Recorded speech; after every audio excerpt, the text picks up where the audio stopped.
Hello, everyone, and welcome into the Storm post-game show. Mike Flanagan here with you, along with Randy Pedersen and Ballard Jr. We just saw Clara Guerrero make the show, which is the first time we've seen a woman in a long time make it. Randy, you just got done with Extra Frame, and Del, you've been out repping all day. It's been a very, very long day, and we're looking forward to bringing you a lot of guests here this evening, as it's been a long day here in Las Vegas. Randy, what did you just see out there on the lanes on Extra Frame? The lanes looked like they played a little tighter tonight than they had all day. You saw some different bowling balls going down the lane. I think Wes drilled a new ball prior to the start of tonight, and I think that's probably directly related to the experience that Wes has at the World Series of Bowling, and knowing that triple oiling in one day, they tend to get a little bit tighter. So I think Wes came in with a great game plan, and then obviously he executed brilliantly. Saw some low scores at first, with the exception Wes got out to a nice start. I think the folks the players that came in and kind of anticipated that the lanes possibly being tighter and came in with more of an open mind and weren't hesitant to change to a different piece of equipment had an advantage over some of the other players. And so we saw some real low scores to start. Ildemaro Ruiz, who shot 846 to start qualifying today, actually started with like back-to-back 160s. And so it was very obvious that they were a little bit different, and you needed to throw a little bit different piece of equipment to have the same look that you had early. Yeah, and obviously with Storm, we had two guys make the show. We had Wes and we had Pete make it. And Del Ballard, talk a little bit about what you saw throughout the course of the day with Ildemaro early leading. We saw Craig Nidifer up there. He's throwing some of our stuff. And what did you see from the guys that came through down the stretch? Well, tonight it just looked like he needed to actually ball up. Weber looked like about the only guy that didn't have to really change what he was doing from earlier. He could go straighter, move a little bit right, and with the way he fans it through the front, he didn't really have to ball up. But Wes balled up a little bit. He used a marvelous late today and then used it again tonight in the totally defiant.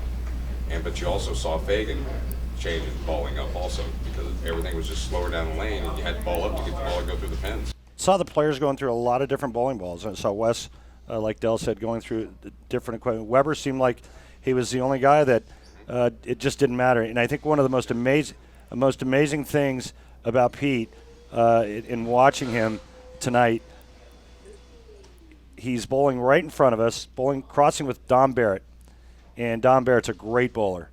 And I think Dom Barrett shot 170 that game, and Pete shot 300. Right, yeah, unbelievable. And and Dom would get it right, and it would go through the face. And then Dom would get it in, and it would go light.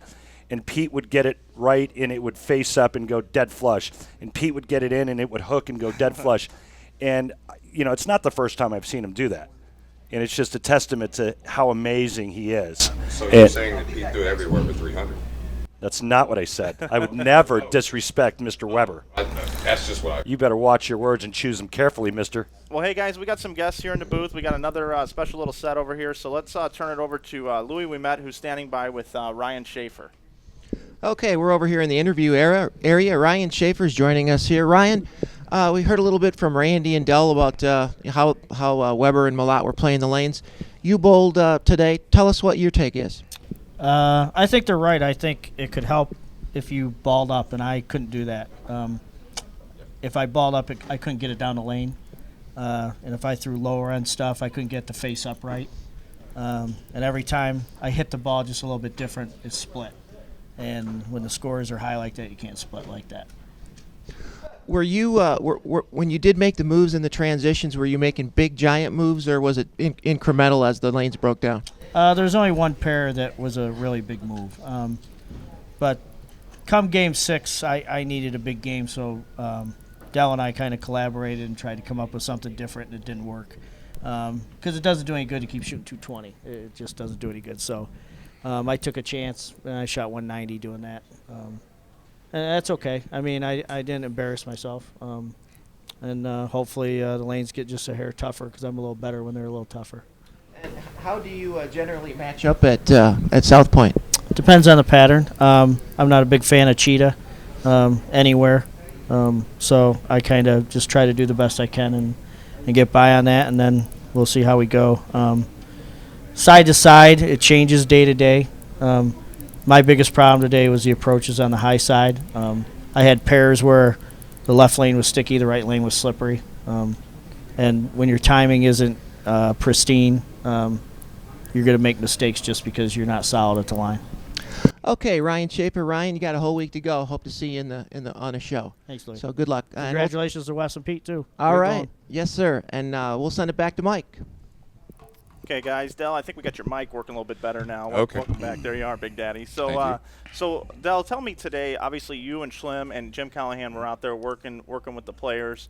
Talk a little bit about how you guys kind of split up the house today. It was kind of unique how you guys did that. We decided Schlimmer would take the high side, I would take the low side, because Schlimmer always takes the high road, and I took the low road. And you always take the low road. Always. And we let Callahan just rotate around from side to side. That way he could relay information from one side to the other. And we're fortunate to have 3 guys here so that we could actually pay attention to what's going on one side, what's going on the other side, and then get information back and forth on what guys were doing from one side to the other. I never saw either one of them. You saw me the first game. He shot No, 200. I got no help from him.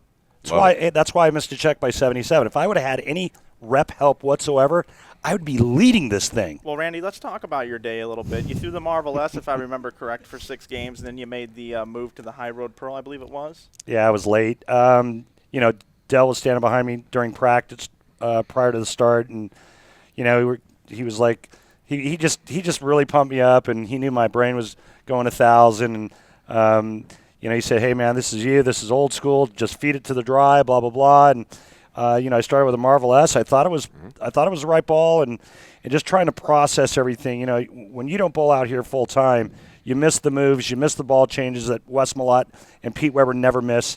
You miss the transition. You don't read the ball reaction the right way, and without a Dell behind me or Schlem behind me, I have no chance.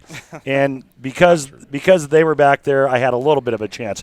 And I just waited too long to make the ball change. I in my brain, I thought if I went to the High Road Pearl, it was going to magnify the over/under. Yes. And I was wrong. It actually blended it out even better, and I had the whole lane. Now, Dell fires back at me, as Dell always does, and says, "Yeah, maybe it was just that pair." Maybe just that pair. It was funny That's that what I thought maybe it's just that pair. and it's was funny easy. that it just so happened to be the highest game of the 7 games, and so I call BS to that. I don't think it was just the pair. I think it was the ball. Well, the pair. one of our reps was doing a very good job out there because Wes Malott made the show, and Wes Malott is now standing by with Louie. Just got out of the press room. Louie, take it away with Wes. Hey, big Wes Malott, 2 shows in a row, and both you and Weber, 2 shows in a row, right? Yeah, it is. Here in the U.S. Open. So we've heard about how everybody played the lanes today. What was your take on the lanes? Well, I mean, for Cheetah, it's definitely a little tighter than what we're used to see. We're not able to, I didn't have to stay as firm as I was, and we're going to see that all week. So it's something a little different. We're still fighting some knee problems a little bit. It allowed me to stay slow and be able to roll it, and kind of fell into place. So. That's where we're at with it. Tell us what equipment you used today. Well, this morning, or not this morning, I was B squad. So this afternoon, I started with a Frantic, fresh out of the box, and started with 270. Started big, shot 230, and then I started to lose it a little bit. I actually called Dell over, and just kind of, Dell just sometimes explains it to me a little bit differently than maybe Chris or. Jim Callahan. Mm-hmm. So, they kind of told me the same thing, and I wasn't, going against what they were saying. Just I wanted to hear it from Dale, too, because he sees it, and my mind just processes it from him a little bit better. So, anyhow, he said, we need a ball up. And, Marvel S was it, and that's what I went to. And I could stay firm with it. I could miss left. I could miss right. And I struck out the last half of the game and then stayed with it. And just never had a bad game, and that's what kept me in it. And then bowled 2 pretty big games, the last 2 games of qualifying to be able to qualify high. And then, tonight, actually started with a Totally Defiant, which I haven't been able to use that much, even though I know the ball's great. We just haven't had enough oil out here. And now I think you're going to see a lot of them go down the lane this week because we finally have some oil out here. And, switched back and forth to the Marvel S. Schlimmer even said, I like the Marvel S better because once they start to push a little bit, the totally defiant being shiny could definitely miss it, and then you're going to try and make it hook, and then it's going to jerk, and you're going to split. That's kind of what started to happen. And so I switched to Marvel S, and then boom, I had it again. But then that went away again, so I had to go back to the totally defiant because it was drilled a little stronger too. So I was using more of the core in the totally defiant instead of the cover like I was in the Marvel S. So kind of go back and forth, just two different ways of attacking it. How much confidence did you get from winning the U.S. Open and coming here to the World Series of Bowling? Well, you know, I mean, I've been bowling well all year, obviously. But to sit here and talk about the U.S. Open that was back in July, a lot's happened since then. And it hasn't necessarily been bowling for me. You know, the U.S. Open, I was bowled a ton during, you know, the month of July and August. But after that, you know, there's been some things going on at home with my wife and having some surgery, and she's doing fine. Don't nobody worry, but just something that needed to be taken care of. So having to take care of her, you know, it's just a lot of things going on, and I haven't been able to get out on the lanes and practice. I was fortunate enough we had a regional at home and was able to bowl that just to go through the motions. But even after that, it's just going crazy trying to get things ready to come out here. And I got here a little early, do some practices or some practice games, you know, when we had practice on Thursday, and then actually had the official practice Friday. So I was able to go through the motions and get into the groove and bowl well again. So it's to be able to do a back-to-back. I mean, the Cheetah Championship last year, I finished 6th, just missed a show, and I did not want that to happen again. So I had, between that and some other things going on, I did not want that to happen again. And there was a ton of people who could have made a move. I mean, you had Craig Nittifer right there. You had Josh Blanchard right there. You had Brian Smith, who shot 299 the game before to put himself in position. You had Clara right there. You had, you know, E.J. Tackett was up there. I mean, we were just all bunch. So I knew when it came down to it, I needed to, if I got the first one in the 10th, it put me on the show, and then the solid 8 there, and then the 11th. Kind of stunk, but I was okay with it. Got a couple breaks early in that game to get me there. So, you know, it all evens out, I guess. That's what they say. Okay, well, great shooting tonight, and 2 shows in a row for Wes. He's hey, going, guys, going for 2 wins in a row. I got one question from over here in the booth. Do you think you can make Player of the Year, Wes? If you win this one here, you get on TV, you win. You win another show, you think you got a chance at Player of the Year? I mean, I definitely say it puts me in the running between Jason. You know, Jason's obviously, I think he's won, I don't know if he's won twice this year or maybe 3 times. So this would put me right there with him. I mean, sure, it depends on how he performs as well. I know he's not off to the start he wanted this week. But this is probably definitely going to be his hardest pattern as far as the scoring pace goes to the field. So, you know I need to definitely try and put something together. Of course, I get to bowl the lady on TV again. I don't know why I'm the one who's designated for all that, but, you know, Claire's a great friend. She's in my pro shop at home all the time. We live right down the street from each other. So, you know, but I've got something to prove to myself still a little bit. The U.S. Open, I think the way I dominated, I think kind of helps weigh out the Player of the Year race if I were to just win this title and put it even with Jason. You know, and then there's stats, but and you got average go by too. wins. So. I think you got average too. Well, yeah, right but now. he's got me on points, but he's also bowled a lot more tournaments. Right. I didn't bowl the summer swing, and that was a big thing. But you know, my knee wasn't ready for it, and I did what I needed to do. Okay, thanks, Wes. And we're going to send it back to Mike, and then we have one other special guest for us. All right, guys, thank you. Mike Flanagan, Del Ballard Jr. here still with me. Del, congratulations to Wes. Happy birthday to Wes. And, oh, yeah, happy birthday and to great, you. and great for him to come by and spend a little bit of time with us. Yes. We know it's been a really long day. Long day, late night, early morning tomorrow. And when you think of Rotogrip, you definitely think of Wes Malott. He's the poster child. He has been the man, and he's the king of bowling, too. Yes, he is. He is still the reigning king. Own it. Del, what's one of the most grueling things about being out here? I know it's day one, but you got Viper tomorrow, then you still got Scorpion, Chameleon, then you've got the World Championship, then you got the shows. I mean, you're here for 12 days, aren't you? I'm here a long time, and I was here at 6:45 to 6:50 this morning, and it's now 10:30 or so at night, and I have to be back at about 7 o'clock again, which is okay because I'm old like you, Mr. Weber. I wake up early. But anyway, The main thing for me is everybody's going to be tuned in to hooking it today, trying to make sure their ball hooks around the corner, and that's not how you're going to be playing them tomorrow, because the second pattern, Viper, actually played very, very slick compared to some of the other patterns, and you're going to have to keep your lines up in front of you early on. Everybody's used to wheeling it on Viper, and it's just not going to happen the same way. So I expect the first game, 2 games maybe, people to really get their bodies, try to get lined back up, going straight up the lane instead of trying to hook it so much. Absolutely. It's going to be interesting to watch how the players adjust to that. And you'll be able to see all that on the online bowling channel, Extra Frame. Support the PBA. Make sure you subscribe to Extra Frame. But so we can get him out of here. He's been nice enough to come by and join us. He's made the show as well, and he's standing by with Louie, none other than PDW. Pete, I know that they want to know what you've been throwing today here in the chat already. So we'll take it away, Louie. Hey, Pete Weber, another show for Pete, and man, I don't know how you keep doing it, but you keep doing it. And we were out there watching you earlier in the final games of match play, and you were bowling really great. Left a couple solid 9s. I was a little bit worried there for a second, but you came back. Tell us a little bit about what went on out there tonight. Well, I mean, I didn't change balls at all tonight. I mean, I tried a ball and a fill ball, but I used the IQ Solid the whole time, the Tour Edition. Had a great shot with it. I mean, like the first 4 or 5 games, I shot like 8 or 9 10 pins, and that's all I shot.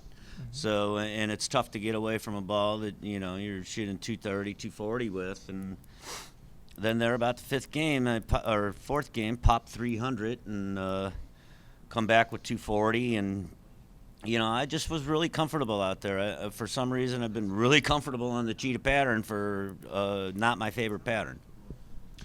What are you going to have to do to win another title here now? You're going to have to go through a few bowlers, Malott and Parker Bone, but you know, you did what you get jacked up for TV. That's what you're all about right now, and you just kind of take it one day at a time. But it's nice to know that you made a show.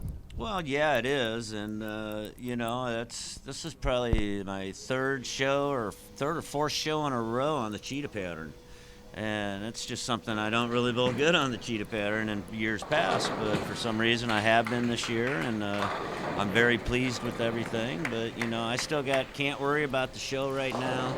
I got to worry about what I need to do tomorrow to get through tomorrow, and that's all I'm thinking about. You know, the show's another week away. So there's no reason to think about it. Right, and we asked Wes, you know, what it would take for him to win Player of the Year. You still got a legitimate shot at this if you pull in a couple titles. Well, what's your thoughts on that? Well, I'm thinking about it, of course. It's something I don't get to think about very often. You know, I've been in the running before, but you know, I feel that a win and maybe winning the World Championships, that would give me a legitimate chance of being Player of the Year. But you know, right now Belmo's so far ahead, it's kind of tough not to vote for him right now. So, you know, and I don't want the sympathy votes. If I'm going to win Player of the Year, I'm earning it. I'm not going to get the sympathy votes. All right, PDW, let's let him get some rest here, and he'll be going tomorrow. Actually, we're going to take one more question from Dell in the booth, who's going to shoot a question over at you here, Pete. I have a question for you, Mr. Weber. In that 5th game, whenever you went through the nose and you let the 6 count split, you spared it. Yep. And then you went ring 10 or flat 10, Strike flat ring 10. And you left back to back. And we were talking in the back saying, do you think he needs to ball up? And I just walked by you and I said, that ball's going a little long. You said, well, I'm not going to switch balls. That's not what I wanted you to do, because I know you make other types of adjustments to get your ball to start a little bit sooner. Did you do anything different? Because then you sheeted after that. I kind of firmed up a little bit and went a little more direct. I tried Okay. not to circle the ball as much as I was before. I just tried to go a little bit more direct, but I still threw it pretty hard. Right, so right, okay. But nothing really major, no. Right, because all of a sudden it wasn't I flat. don't know what it was. Right, because you just do something. Correct. Something that maybe I didn't even know I did. But, Right. you know, it for me it worked out. It definitely and worked. That's all I was looking Yep. for. I just wanted you to know that ball's going long. If you can make it start, you knew it was going to strike. Yeah, well, tucking the finger will make it start a little quicker. There you go. Come on. Weber and Ballard doesn't get much better than that, so we're going to send it back to Mike Flanagan. All right, thank you so much, Pete, for being with us here tonight. This is the first night of the Storm show here. It was the Cheetah Championship today. We got 2 out of the 4 today. Pretty good day for Storm. Really awesome just to be in. We're in the locker room here, actually. You hear the ball spinners going behind us and the shop vacs going as well. We're going to be here every night with you live on stormbowling.com along with insidebowling.com. And we're just excited to bring you some more coverage of the World Series of Bowling. If this was the 80s or 90s, you might hear a whole lot more than that going on in the locker room after a block like that. You're right Sorry. about that. But for tonight, we're going to call it a night here tonight. We'll have more for you throughout the week as we're just getting started here at the World Series of Bowling. Looking forward to it. Appreciate Wes and Pete both coming by. Both made the show, and we're fortunate enough to come by and join us. And Dell, of course, you'll be checking in with us all week, letting us know what's going on. Randy Pedersen, the whole crew that we have here with Storm. We appreciate you joining in our broadcast tonight. And don't forget, we're serious when we say subscribe to the online bowling channel, Extra Support Frame. Go out and buy the new Bite and the new Rain On that just came out last Tuesday. Awesome looking bowling balls, and you can watch the videos on those as well. They're on our Storm YouTube channel. Like us on Facebook, follow us on Twitter. Dell, you've got the In the Bag stuff on Twitter as well. Right there, Storm Nation. Right there, Storm in the Nation. bag. There you go. So for everybody here, part of the broadcast, Louie doing a great job, and everyone in Storm Nation, Ryan Schafer for coming by. We certainly appreciate it very much, and we'll see you tomorrow night here from Las Vegas. We'll take a look at the paddock right now. Have a good night. Thank you.